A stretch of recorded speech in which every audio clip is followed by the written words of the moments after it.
Hello, my wonderful people. So again, we're on Saturday live broadcast. Um, Today it's a little bit full on because I'm gonna share a story of how I transform my shame through compassion into authenticity, and I'll be sharing my moment where my journey into being authentic in my life has become a reality, really. So authenticity for me is incredibly important. I feel that without it, our relationships, our work, our life cannot truly be fulfilling. And I obviously want my life to be fulfilling, and I want it to be real. I want to have real connection with people and real interaction and speak of matters that actually matter, instead of superficial pretense stuff. And a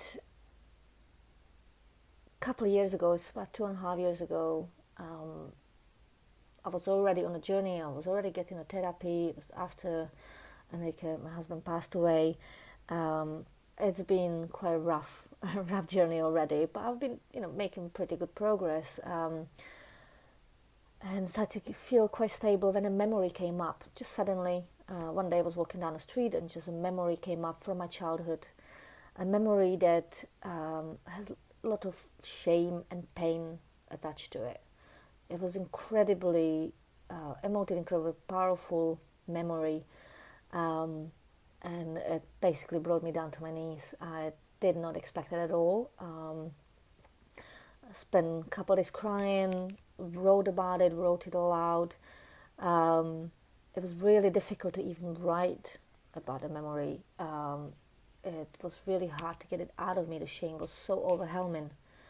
But I knew that the only way through this, because of all the studying I've already done, all the therapy I've already done, I know the only way through this pain and through the shame was to bring it to the light, to bring my darkness, my perceived darkness, my perceived demons, demons that I've been denying and I've been hiding away in dark corners. I knew I needed to bring them to the light, and it was the only way to achieve healing and to get to a point when I truly am able to be myself and be authentic.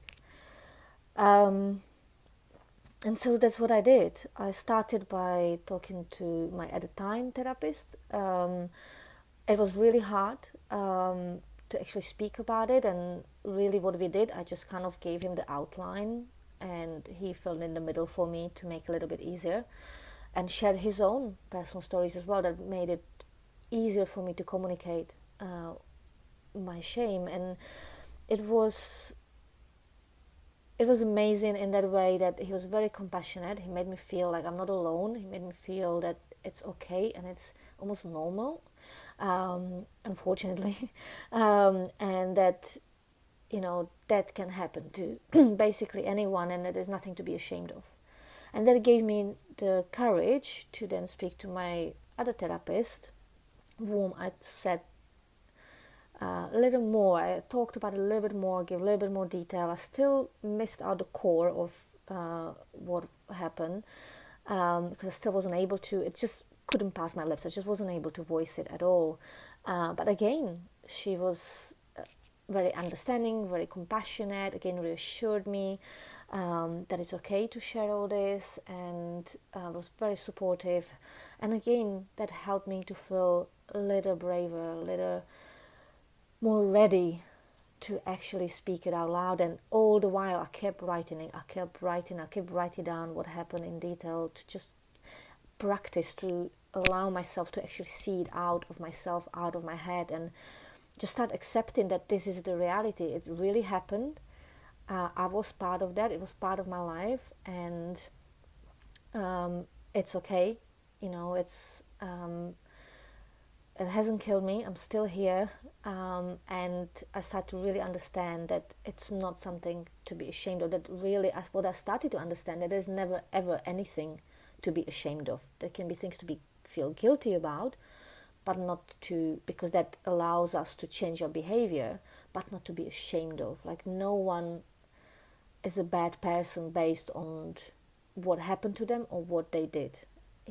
It's something that either they had no power over and happened to them, or it's something, the action or decision they took, they can repent for and they can change. But when we shame people, or when we accept shame for ourselves, we basically assume we cannot change. We are bad and this is it. We can't show this part of ourselves to anyone, because we would be rejected and we would be, from the society, and we would be banished, and that's scary. So that's why we plaster it and we put a mask on and pretend that it doesn't exist, and that actually often we pretend with something almost like the opposite of it, that we better than that, we kind of put on this air, the kind of fake it till you make it kind of stuff,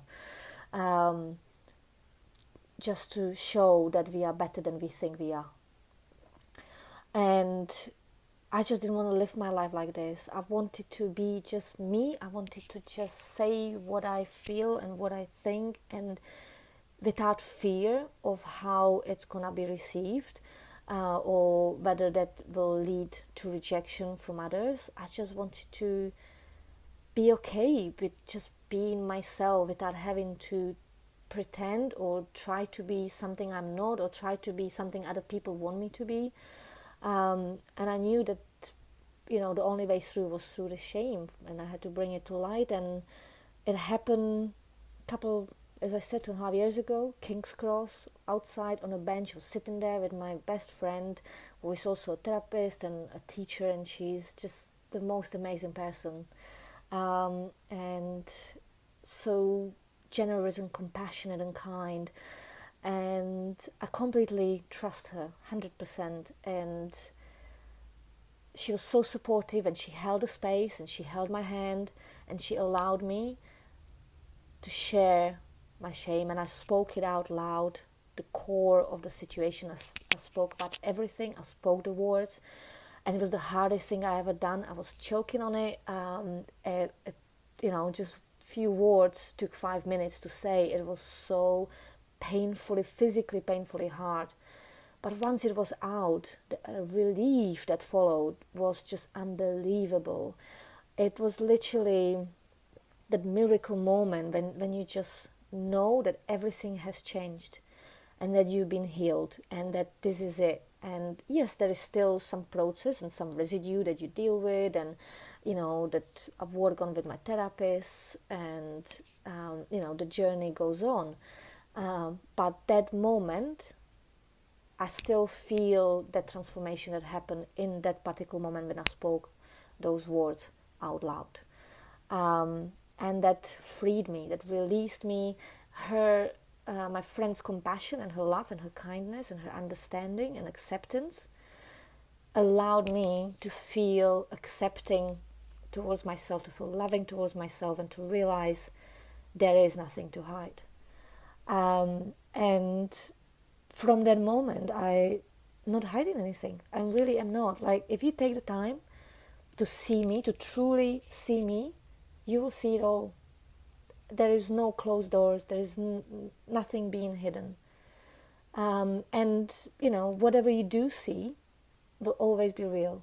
It will always be the truth. It will always be me.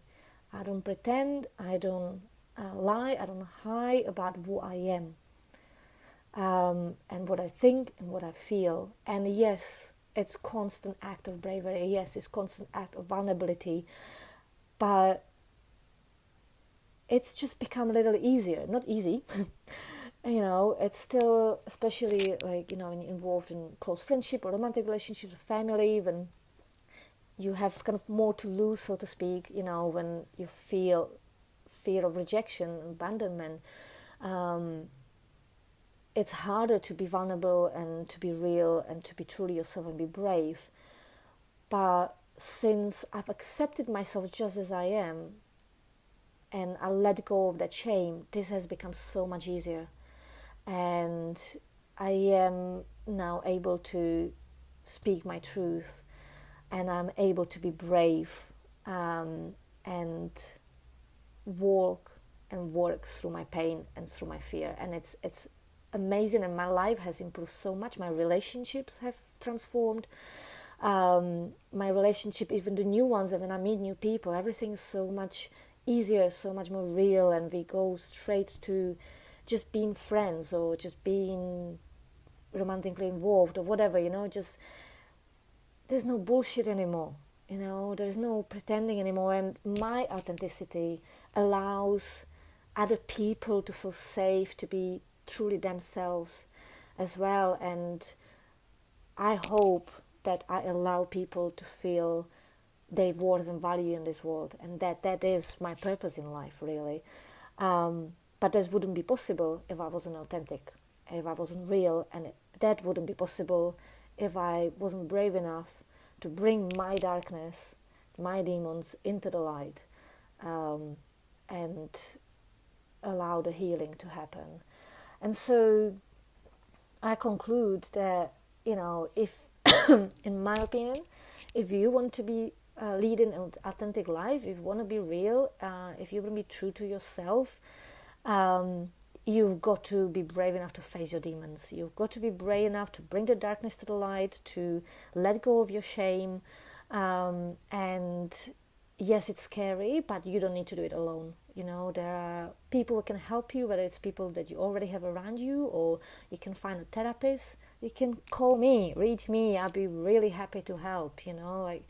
It's just about holding that space for you to express it, to let it out, to heal it, to find ways of how you can shine light in every corner of your soul. You need to know yourself, truly know yourself, every part of you, without any blind spots, without any denial, to be able to say that you truly accept yourself. And once you truly accept yourself, you can truly love yourself. And that, I know it sounds cheesy, but it's, it's because it's been said for millennia, you've got to know yourself, you've got to accept yourself, you've got to love yourself to truly have fulfilling life. And then no matter what happens in your life, no matter what situations you encounter, no matter how good or bad your relationships are, everything just is flowing differently. You have there's different quality to you, and you kind of know that in the end, as long as you're alive, things just work out, and something good always happens, and something bad too, and that's okay. But you can at least express it for real, and show the world who you are, and bring your talents and bring your skills into the world to make it a better place. And when you know your worth, when you know your value, you can see it in other people as well, and that's what will bring peace.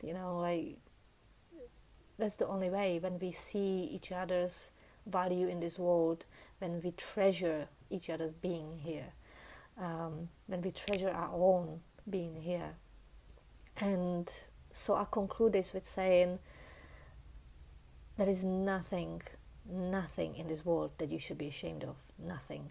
And whatever you think it's your darkness, bring it to the light, because it makes you beautiful, it makes you you. And it's okay, and you can heal from it, and you can move on from it. And you are important in this world, you have worth and value in this world, and when you reach that real you, that core of you, you'll be able to bring it up and help us to make this world a better place. So let's do this. And if you don't feel you have the support that you need, get in touch, and we'll see how I can help you to do so. So for those who don't know me, my name is Kristina Mendez-Matejová. I'm a therapist specializing in body therapy as well as mind therapy. I use lots of different tools to achieve the best results for you.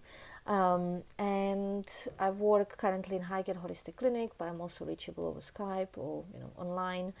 And writing a book that hopefully will be published soon, that should help you to understand better where I'm coming from, and perhaps even helps you. So this is it. Have a lovely Saturday and rest of the weekend, and I shall speak to you next week. Bye bye.